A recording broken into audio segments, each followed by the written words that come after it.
आपण डिस्कस करणार आहोत आज ग्रॅटिट्यूड बद्दल. ग्रॅटिट्यूड म्हणजे कृतज्ञता किंवा आभार व्यक्त करणं. बऱ्याचदा आपण जेव्हा थँक्यू शब्द वापरतो तेव्हा ऑफकोर्स आपले शब्द असतात थँक्यू, पण कधी कधी ते हार्ट चक्राशी जोडले गेलेले नसतात. एक एक बोलायची पद्धत म्हणून बोलली जाते, पण कृतज्ञता हा फक्त शब्दातून व्यक्त होणारा भाव नाहीये, तर तो आपल्याला लिटरली आपल्या हार्ट चक्रात आणि क्राऊन चक्रात कल्टिवेट करायची गरज आहे, इवन इतर चक्रात. आता बघू की कृतज्ञता म्हणजे काय. जेव्हा यासाठी आपण एक गोष्ट समजून घेऊ. ही गोष्ट आहे गौतम बुद्धांची. एकदा ते ठराविक टीचिंग डिस्कोर्सेस देत असतात, प्रवचन देत असतात, आणि तेव्हा ते दोन शिष्यांना किंवा ते सगळ्यांना प्रश्न विचारतात की समजा तुम्हाला या पर्टिक्युलर शहरात पाठवलं आणि तिथं गेल्यावर तुम्हाला अनेकांनी वाईट तुमच्याबद्दल वाईट बोलायला चालू केलं, तर तुम्ही काय कराल? आणि त्यातले दोन शिष्य म्हणतात की ठीक आहे, आम्ही आम्ही धन्यवाद देऊ. का? कारण त्यांनी आम्हाला मारलं नाही, मारहाण नाही केली. मग विचारतात की जर त्यांनी मारहाण केली तर तुम्ही काय कराल? त्यांचं उत्तर येतं, तरी आम्ही धन्यवाद देऊ, कारण त्यांनी मारहाण नुसती केली, आम्हाला मारूनच टाकलं नाही. आणि जर मारूनच टाकलं तर तुम्ही काय कराल? तर ते म्हणले, मग काही प्रश्नच नाही काही सांगायचा, तर जे काही झालं ते ठीक असेल. आता या प्रसंगात गौतम बुद्ध विचारत आहेत त्यांच्या शिष्यांना एका खूप अवघड गोष्टीबद्दल, की लोक तुमच्याशी वाईट वागत असतील तर काय करतील.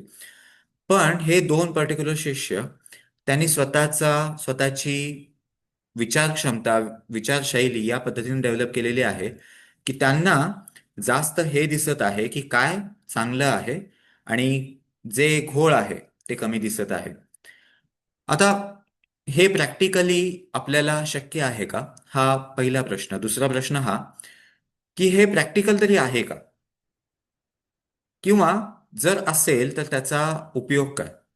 कारण एक्झाम्पल घेऊ. समजा आपल्या आपल्याकडे एक व्यक्ती आली आणि त्या व्यक्तीनं आपल्याकडून काही पैसे उधार किंवा उसने मागितले, आणि त्या व्यक्तीने सांगितलं की 4 दिवसात ते पैसे परत देणार आहे.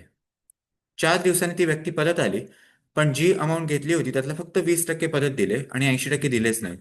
आणि आपण अनेक महिने त्यांच्या मागे लागलो आहोत की 80% पैसे परत दिले नाहीत. जर या गोष्टीचा आधार घेतला तर आपण फक्त म्हणायला हवं का की नाही, 20% दिलेले आहेत, 80%चं ठीक आहे.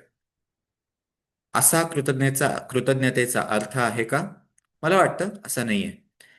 कृतज्ञतेचा किंवा ग्रॅटिट्यूडचा अर्थ आहे की एकाच वेळेला हे पाहणं की कुठल्या चांगल्या गोष्टी आपल्या बाबत घडत आहेत, कुठल्या वाईट गोष्टी किंवा कुठले नुकसान आपल्या बाबतीत घडत आहे, पण रिपीट न करणं की हे नुकसान होत आहे, त्यापेक्षा रिपीट जास्त करणं की हे चांगलं घडत आहे. याचा अर्थ असा नाही की नुकसानाला वेटेज न देणं. उलट दोन्ही आपण व्यवस्थित वे करत आहोत.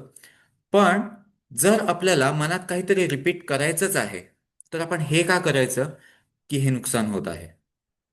जर रिपीट करायचंच असेल तर हा, समजा आपल्या बाबतीत काहीतरी घटना घडली, त्याच्यात थोडा पार्ट फायद्याचा होता, बाकीचा पार्ट नुकसानीचा होता. आता आपण दुसरं काम करत आहोत, आपलं लक्ष आहे त्या कामाकडं, आपण ही गोष्ट आठवतच नाहीये, तर त्यावेळेला काही प्रश्नच नाही. पण समजा आता आपण या घटनेबद्दल आठवत आहोत, तर एक तर आपण म्हणायला हवं की ठीक आहे, हा हा पार्टचा या पार्टचं नुकसान झालं, या पार्टचा फायदा पण झाला, आणि या नुकसानीतून मला ही गोष्ट शिकायला मिळत आहे. तर ही झाली ग्रॅटिट्यूडची प्रॅक्टिस. ग्रॅटिट्यूडची प्रॅक्टिस अनेक प्रकारे करता येईल. आपण याच्या आधी सुद्धा वेगवेगळ्या प्रकारे ग्रॅटिट्यूडची प्रॅक्टिस केलेली आहे. पण सध्या आपण जो पर्स्पेक्टिव्ह बघत आहोत तो या पद्धतीनं की जे नुकसान आहे त्याला काढून टाकायची गरज नाही. ते आपण ऑब्जेक्टिव्हली बघू शकतो. पण जर आपल्याला तिकडं फोकस द्यायचाच असेल तर फोकस देत आहोत जे चांगलं झालं त्याच्यावर. ही प्रॅक्टिस कशी करायची? आता आपण अगदी थोडक्यात ही प्रॅक्टिस करू आणि मग मेडिटेशन करू. डोळे बंद करा. यासाठी आठवायची गरज नाही की कशात नुकसान झालं होतं. यासाठी आपण एक सिंपल आपला आजचा दिवस आठवू आणि आजच्या दिवसातल्या अशा गोष्टी आठवू ज्या चांगल्या होत्या. याच पद्धतीला म्हटलं जातं काउंट द ब्लेसिंग्स.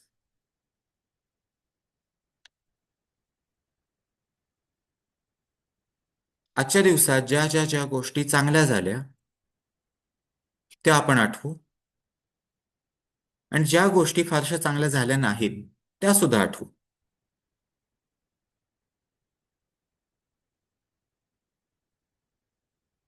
जणू आपण एक पेपर घेत आहोत आणि त्याच्यात दोन पार्टिशन करत आहोत, आणि एका एका ठिकाणी चांगल्या गोष्टी, एका ठिकाणी चांगल्या नसलेल्या गोष्टी लिहित आहोत. या पद्धतीनं आपल्या मनामध्ये एक फिक्शनल कंपार्टमेंट बनवू, की ठीक आहे, या गोष्टी चांगल्या झाल्या आणि या गोष्टी तितकाशा चांगल्या नव्हत्या. आता ज्या गोष्टी चांगल्या झाल्या त्याच्याबद्दल विचार करू, की या गोष्टींची व्हॅल्यू आपल्यासाठी किती आहे.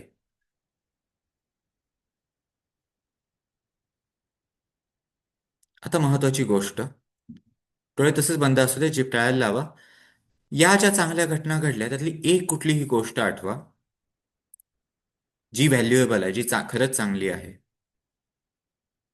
फॉर एक्झाम्पल, आपल्याला भूक लागली होती आणि आपण जेवण करू शकलो, भलेही गडबडीत केलेलं असेल पण जेवण करू शकलो, तर इथं आपण विचार करू शकतो की आज त्या परिस्थितीत जर जेवण मिळालंच नसतं किंवा काहीतरी इतरच काम लागलं असतं आणि जेवण आपलं होऊ शकलं नसतं, तर काय झालं असतं, तर आत्ता आपली स्थिती कशी असते.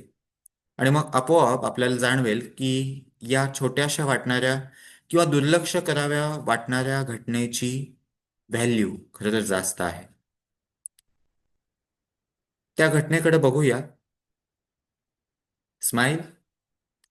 आता आपण ग्रॅटिट्यूड एक्सप्रेस करत आहोत, आणि त्या घटनेची किंमत, त्या घटनेची व्हॅल्यू, त्या घटनेत असलेल्या इतर व्यक्तींबद्दल रिस्पेक्ट मनात अनुभवूया, आणि हे सगळं अनुभवत लक्ष हार्ट चक्रावर ठेवूया. हार्ट चक्राला सांगूया, हार्ट चक्र ही एक जिवंत स्वतःचा कॉन्शियसनेस असलेली एंटिटी आहे. त्याच्याशी आपण बोलू शकतो आणि त्यानुसार हार्ट चक्र ठराविक गोष्टी करेल. तर हार्ट चक्राला आपण सांगूया की या घटनेबद्दल अगदी तीव्रतेनं आभार अनुभव, आणि तो आभार माझ्या संपूर्ण शरीरभर पसरू दे. त्यातला गोडवा मला अनुभवता येऊ दे. काही क्षण तसे स्तब्ध राहा. चेहऱ्यावर स्माईल असू दे.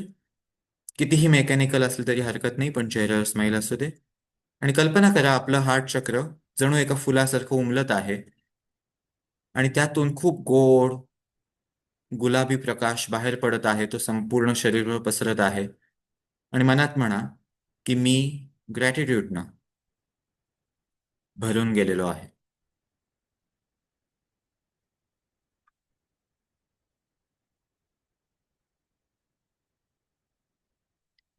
आता आपल्या त्याच लिस्टमधली अजून एखादी छान व्हॅल्युएबल गोष्ट आठवूया. पहिल्यांदा त्याची जास्त व्हॅल्यू अनुभवूया.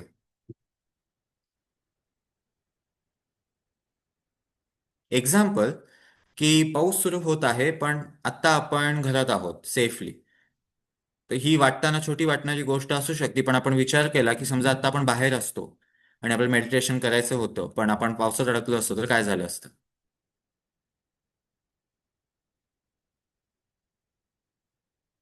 आणि हे अनुभवत, त्याच्यातली व्हॅल्यू अनुभवत, लक्ष क्राऊन चक्रावर.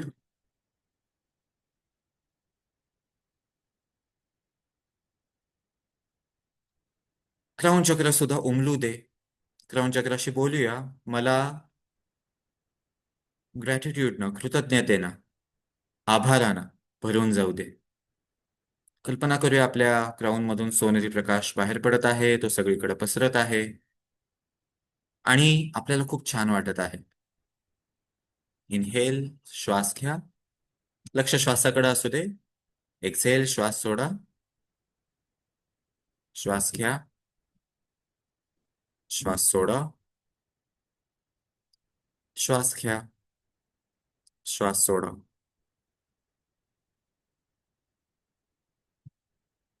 ठीक आहे.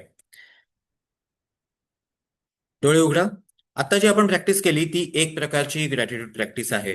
ही करायला 2, 3, 4 मिनिट लागतील. कुठेही बसल्या बसल्या आपण करू शकतो. याच्यात महत्वाचा पार्ट आहे हार्ट आणि क्राऊन. कारण जर आपण नुसतं मनातल्या मनात विचार केला, हा मला हे छान वाटलं, हे मला छान वाटलं, तर ते खूप मेकॅनिकली होईल. जेव्हा आपण ग्रॅटिट्यूडला हार्ट आणि क्राऊनशी जोडतो, तेव्हा त्याची इंटेन्सिटी वाढते. आता याचा संबंध अबंडन्सशी काय आहे? याचा संबंध खूप जास्त अबंडन्सशी आहे. कारण एक सिंपल लॉजिक बघू. याच्या पाठीमागं बरेच बरेच व्ह्यू पॉइंट्स आपण डिस्कस करू शकतो, पण आता एक सिंपल लॉजिक बघू. समजा आपला आपलं जास्त फोकस आहे ज्या गोष्टी फारशा बिघडलेल्या नाहीत त्याच्याकडं, तर आपली इमोशनल स्टेट जास्त समाधानी असेल. आणि अशा समाधानी स्टेटमध्ये आपण आपल्या समोर आलेल्या जास्त अपॉर्च्युनिटीज ओळखू शकतो. जर आपल्या समोर जे काही घडलं असेल त्यातला फारसा चांगला नसलेला पार्ट आपल्या फोकसमध्ये असेल, तर जे काही चांगलं घडत आहे त्यातला सुद्धा आपण फक्त चांगला नसलेला पार्टच जास्त बघतो. हेच एक्झॅक्टली काल आपण डिस्कस करत होतो आपल्या बुक स्टडीमध्ये. आपण ऍस्ट्रल लाईफ डिस्कस करत होतो आणि त्याच्यात आपण टेक्निकली समजून घेतलं की ज्या इमोशन्स आपण अनुभवतो त्याच इमोशन्स अजून जास्त प्रमाणात कशा अनुभवल्या जातात ऑटोमॅटिकली. पण हा एक फॉर्म्युला आहे, हा लॉ आहे. हे असंच होईल की जर आपला फोकस असेल घोळ झालेल्या गोष्टींकडं, तर चांगल्या गोष्टीत सुद्धा बिघडलेल्या गोष्टीच आपल्याला जास्त लक्षात येतील आणि त्यांना आपण जास्त डिप्रेस्ड होत राहू. जर आपला फोकस असेल त्यातल्या चांगल्या ऍस्पेक्टकडं, तर गरजेचं नाही की वाईट आपण बघत नाहीये, गरजेचं नाही की वाईट गोष्टींवर किंवा बिघडलेल्या गोष्टींवर आपण ऍक्शन घेत नाहीये, पण आपण होपफुल स्टेटमध्ये असू. म्हणून मेडिटेशन ऑन ट्विन हार्ट्स करताना आपण ब्लेसिंग्स देतो. Where there is despair hope, where there is doubt faith. ही प्रॅक्टिस आहे ग्रॅटिट्यूडची. म्हणजे या प्रॅक्टिसमध्ये काही पार्ट येतो ग्रॅटिट्यूडचा. कारण आपण जास्त कनेक्टेड राहत आहोत होप आणि फेथला. हे तेव्हा सहज शक्य होतं जेव्हा आपण ग्रॅटिट्यूडची प्रॅक्टिस करतो. ठीक आहे. आता आपण प्रॅक्टिस करूया मेडिटेशन ऑन ट्विन हार्ट्स. ही छोटीशी प्रॅक्टिस होती ग्रॅटिट्यूडची, पण ही प्रचंड पॉवरफुल आहे. विशेषतः ती जर आपण रोज करत असू आणि वेगवेगळ्या घटनांची बाबत करत असू, तर आपल्याला लक्षात येईल आणि सहज लक्षात येईल की आपल्यामध्ये किती फास्ट प्रमाणात आपल्या माइंडसेटमध्ये फरक पडत आहे आणि आपल्या इमोशनल स्टेटमध्ये. त्याच्यामुळे ही छोटीशी प्रॅक्टिस आपण रोज ट्राय करू शकतो. आता उभे राहा. आपण फिजिकल एक्सरसाइज करू आणि त्याच्यानंतर आपण मेडिटेशन ऑन ट्विन हार्ट्स करू. उभे राहा. मी व्हिडिओ प्ले करत आहे.